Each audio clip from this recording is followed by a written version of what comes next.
When the ancestors of the free nations walked the lands of Kryn in the bloom of their youth, even then it had been so long since the Dark Queen had led her armies across the face of the world, it was considered to be no more than myth and legend. Bedtime stories best told to children, for only a child would be so gullible as to believe them. Time weakens the will of the century to maintain their vigil. Thews soften and shrivel under the weight of fine wine and ready feasts. The forces of the light have grown soft, prone to infighting amongst themselves and downright distrust and hostility of their neighbors, as alliances of convenience are formed along racial lines. Human, elf, dwarf, and even Kenda all look inwards to their own interests in preserving and expanding their territories and power.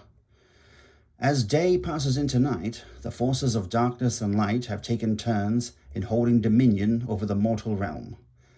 While the pantheon of the gods has remained content to watch from the heavens, Jaquesis alone has continued to interfere in the affairs of mortals, whispering promises of power to those she wishes to draw into her service, luring them into temptation, mere playful sport for the divine being who commands the chromatic dragons.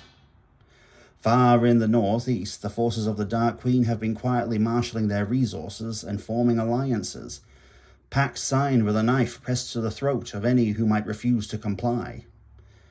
Gathering their strength while bending new and terrible magics to their will, to birth creatures with no equal in history. Her burning desire to possess a world that has against all odds eluded her grasp and defied her forces since time immemorial has left her a twisted and bitter being. Like a child who refuses to acknowledge when something is wrong, the courts and noble houses have kept their fingers pressed firmly in their ears. What reports that have managed to filter back from the east are brushed off as mere rumors and outright fabrications. War would mean the putting aside of pleasurable pursuits and dusting off of arms and armor long relegated to ceremonial service. The world is only beginning to wake up as travelers never return from their destinations and villagers disappear from fields and farmlands. Doors long left open are barred before nightfall. In the coming conflict, press-ganged peasants and stoic soldiers alike will bear the terrible brunt of the battlefield, where honorable combat only exists in the minds of those that have not seen the slaughter of close combat, as hand weapons hack off limbs with all the grace of a blind butcher. The storm is rising. Black clouds have formed on the horizon, and the very fate of the world once again hangs in the balance. Sharpen your swords, or pray if you'd rather. Kiss them goodbye, your mother and father. There's smoke on the wind, the innocent dying. Bereft of their mothers, the babies are crying. Fear, we all know it.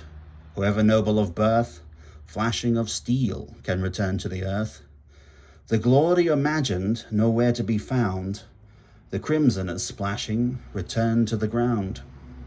My bones lay forgotten, none sing of my deeds.